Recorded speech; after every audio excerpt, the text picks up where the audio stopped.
40%. Itulah jumlah makanan yang kamu beli dan akhirnya dibuang di tempat sampah. 40%. Penyebabnya, penyimpanan yang tidak tepat. Mari kita lihat kondisi seperti apa yang paling bisa melindungi produk-produk yang umumnya ada di dapur dan menghemat uangmu. Dan kalau kamu punya contoh sendiri, tuliskan di kolom komentar di bawah ini ya. Nomor 1. Tomat. Kata para petani, tomat bahkan akan menjadi lebih bercita rasa dan lebih harum bila disimpan di suhu ruangan sekitar 20 derajat Celcius atau lebih. Kalau kamu memasukkannya ke dalam kulkas, tomat kehilangan kualitas terbaiknya dan rasanya berubah. Alangkah baiknya beli tomat segar dalam jumlah sedikit yang dapat kamu habiskan dalam sehari. Jika kamu menanamnya sendiri, simpanlah tomat di rak paling bawah dari kulkas. Tomat matang juga membuat buah dan sayuran lain menjadi lebih cepat masak atau rusak kalau kondisinya sudah masak. Kalau kamu tidak ingin pisang menghitam atau ceri membusuk, simpanlah buah-buah ini secara terpisah. Nomor 2 dan 3. Bawang bombay dan bawang putih. Bumbu ini lebih cocok disimpan di suhu yang agak hangat. Bawang jenis ini juga rentan terhadap cahaya dan tidak akan bertahan lama jika disimpan di dapur yang terang. Tetapi jangan simpan di lemari atau gudang bawah tanah yang sejuk dan gelap. Hawa dingin dan embun dapat membusukkannya. Nomor 4. Kentang. French fries atau jenis kentang goreng apapun juga mengandung zat yang dapat menjadi beracun bila disimpan pada suhu rendah. Jadi, jangan simpan di kulkas. Kentang mentah lebih cocok disimpan di tempat yang gelap, kering, dan luas. Kentang tidak tahan dengan karbon dioksida, jadi kalau kamu menyimpannya di tempat yang berventilasi buruk, maka akan mulai keriput. Nomor 5. Jamur. Kalau kamu akan memasaknya nanti, masukkan saja jamur ke dalam kantong kertas dan simpan dalam kulkas. Kalau kamu harus menyimpannya lebih lama, cuci terlebih dahulu, kemudian keringkan atau bekukan. Sebaiknya jangan menyimpan jamur segar di kulkas selama lebih dari 1 hari, terutama kalau kamu memetiknya sendiri. Jamur akan membusuk atau dipenuhi kotoran. Nomor 6. Sayuran hijau dan herba. Banyak orang memasukkan sayuran hijau dalam satu toples berisi air seperti menaruh buket bunga. Terlihat seperti kiat yang berguna, tapi sebenarnya ini sangat tidak tepat dilakukan. Herba segar akan lebih tahan lama kalau dimasukkan ke dalam kantong kertas dan disimpan di kulkas. Kertasnya akan menyerap kelebihan kelembapan dan tidak akan menjadikan sayuran hijau itu layu. Nomor 7 dan 8. Daging dan daging unggas beku. Lebih baik membelinya sesaat sebelum dimasak. Kalau tidak akan segera dimasak, lebih baik segera bekukan daging dan daging unggas. Kalau kamu perlu menyimpannya dalam kulkas, terlebih dulu bungkus dengan 2-3 lapisan plastik dan letakkan di rak yang paling bawah. Ingat, daging bisa saja menjadi sumber berbagai bakteri menular. Daging dapat disimpan dalam kulkas selama tidak lebih dari 2 hari. Sedangkan menyimpan dalam freezer bisa bertahan selama 4-5 bulan. Nomor 9 dan 10. Pisang dan buah-buahan tropis lain. Kalau ingat bagaimana buah-buahan ditanam, tentu kamu akan paham bahwa suhu dingin dalam kulkas tidak akan berdampak baik pada buah-buahan tropis. Untuk memperlambat proses matangnya dan supaya kulitnya tidak cepat menghitam, letakkan masing-masing buah dalam kantong kertas terpisah atau bungkus dengan lapisan plastik, lalu simpan di tempat sejuk dan gelap. Nomor 11. Madu. Madu harus disimpan dalam wadah kaca, keramik, atau logam. Tempat idealnya adalah tempat gelap dan kering.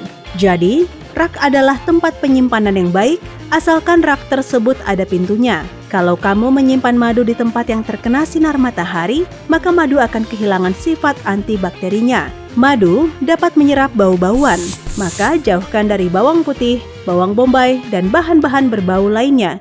Kalau kamu memproduksi madu sendiri, jangan gunakan toples bekas acar juga, karena alasan yang sama. Nomor 12. Telur. Bertentangan dengan apa yang sepertinya diperkirakan oleh para produsen kulkas, telur sebaiknya jangan disimpan di pintu kulkas. Setiap kali kamu membukanya, telur-telur itu terkena suhu udara yang lebih rendah. Perubahan yang terjadi terus-menerus itu akan mempercepat kerusakan telur. Letakkan telur-telur dalam karton dan simpanlah di rak bagian atas agak ke belakang dalam kulkas. Karton akan mencegah telur-telur itu menyerap bau-bauan melalui cangkang. Dan kulkas bagian belakang bukan tempat yang mudah mengalami perubahan suhu. Nomor 13, 14, dan 15. Susu, yogurt, dan keju keras. Susu dan yogurt juga tidak seharusnya disimpan di pintu kulkas. Bahan ini akan rusak lebih cepat di balik pintu kulkas daripada di bagian manapun dalam kulkas. Tempat terbaik untuk susu dan yogurt adalah di rak tengah. Semakin sedikit susu yang terdapat dalam wadah, semakin ke belakang pula seharusnya tempat penyimpanannya, karena bagian belakang kulkas lebih dingin. Untuk kejumu, bungkus dalam lapisan plastik atau foil untuk mencegah pertumbuhan jamur. Ini juga mencegah produk keju menjadi kering. Nomor 16 dan 17, anggur dan beri-berian. Tempat terbaik bagi anggur adalah kantong plastik berlubang-lubang seperti yang digunakan untuk menyimpannya di toko. Hal yang sama berlaku pada buah beri-berian yang lain. Tetapi sebelum kamu memasukkan ke dalam kantong plastik atau kulkas, pastikan kamu mengeringkannya dengan kertas tisu. Menghilangkan kelembapan akan mencegah fermentasi dan pembusukan. Kalau kamu ingin menyimpan buah ceri, jangan potong dan buang tangkainya. Kalau tangkainya dibuang, beri-berian akan mengeluarkan cairan dan lebih cepat rusak. Nomor 18, apel. Apel seharusnya tidak dimasukkan dalam kulkas. Buah ini juga perlu perlakuan khusus, jadi simpan jenis apel yang berbeda secara terpisah dan simpan di lemari atau gudang bawah tanah. Apel akan tetap segar selama musim gugur dan musim dingin kalau kamu memasukkannya ke dalam kardus yang diisi dengan gergajian kayu atau kulit bawang. Apel juga menyerap kelembapan sehingga tidak akan busuk. Kalau kamu mulai makan apel tetapi ingin menghabiskannya nanti-nanti, basahi sisa apel dengan beberapa tetes jus lemon dan masukkanlah ke dalam kulkas, maka tidak akan menjadi hitam atau rusak. Nomor 19, minyak sayur. Jangan simpan minyak sayur dalam kulkas, itu akan merusak rasanya. Minyak harus disimpan di tempat gelap pada suhu ruangan. Kalau kamu tidak dapat menemukan tempat yang gelap di dapurmu, bungkuslah dengan foil. Nomor 20, wortel. Wortel muda dapat disimpan di tempat gelap dan sejuk yang akan menjaga kesegaran dan kerenyahannya dalam waktu lama. Kamu bahkan dapat menyimpannya dengan cara begini sepanjang musim dingin. Menyimpan wortel dalam kulkas kurang tepat dilakukan, terutama bila berdekatan dengan tomat dan buah lain karena akan menjadi pahit. Nomor 21 dan 22, biji-bijian dan tepung. Hal pertama yang harus kamu lakukan setelah mengambil tepung atau oat adalah mengeluarkannya dari kemasan. Pindahkan ke dalam wadah kaca atau keramik dengan tutup yang rapat agar kutu tidak masuk dan lebih awet kesegarannya. Kamu dapat memasukkannya dalam kulkas atau tempat sejuk dan kering lainnya. Beras dapat disimpan dalam kondisi seperti ini selama bertahun-tahun, buckwheat selama 3 tahun, dan oats selama sekitar 6 bulan. Nomor 23, semangka. Semangka dan melon biasa akan lebih baik disimpan di suhu ruangan. Belum lagi, cara itu juga lebih baik bagi kesehatanmu. Bila disimpan di kulkas, melon akan kehilangan antioksidan yang secara alami terdapat di dalamnya. Kalau kamu ingin menyajikannya dalam keadaan dingin, masukkan dalam kulkas selama 15 menit saja.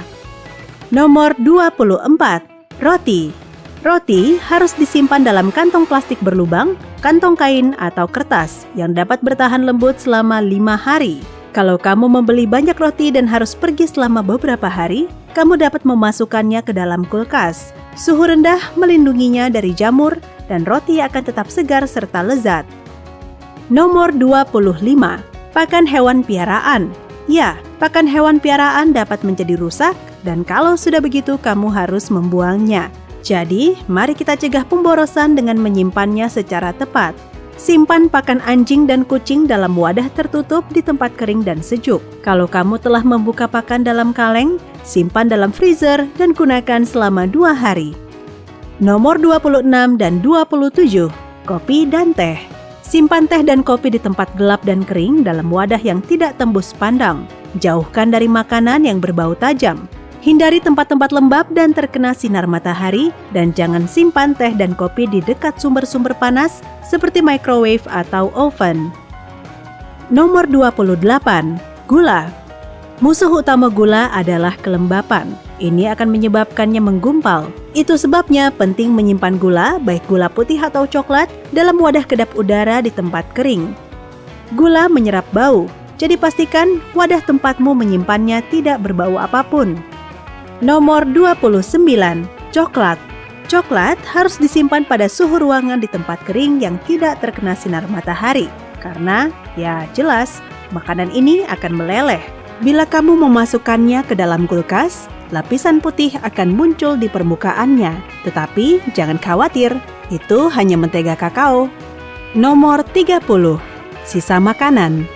Salah besar kalau kamu membuat sop atau hamburger untuk dikonsumsi selama sepekan, kecuali kamu membekukannya. Waktu terlama sisa makanan dapat disimpan dalam kulkas adalah 5 hari, tetapi ini bukan aturan menyeluruh. Kalau pada daging ada mayones, maka makanan ini harus habis maksimal dalam 2 hari. Makanan yang mengandung susu, telur, dan yogurt tidak dapat dimakan setelah melewati tanggal kedaluarsa dari bahan tersebut. Ini juga berlaku bila makanan dimasukkan ke dalam kulkas tidak lebih dari 2 jam setelah dimasak. Jadi, itu dia. Kalau kamu punya kiat-kiat lain, bagikan di kolom komentar di bawah ini. Hey, kalau kamu belajar hal baru hari ini, klik tombol suka di video ini, lalu bagikan pada teman-temanmu. Dan inilah beberapa video lain yang mungkin kamu sukai. Klik saja video di sebelah kiri atau kanan layar. Dan ingat, tetaplah di sisi terang kehidupan.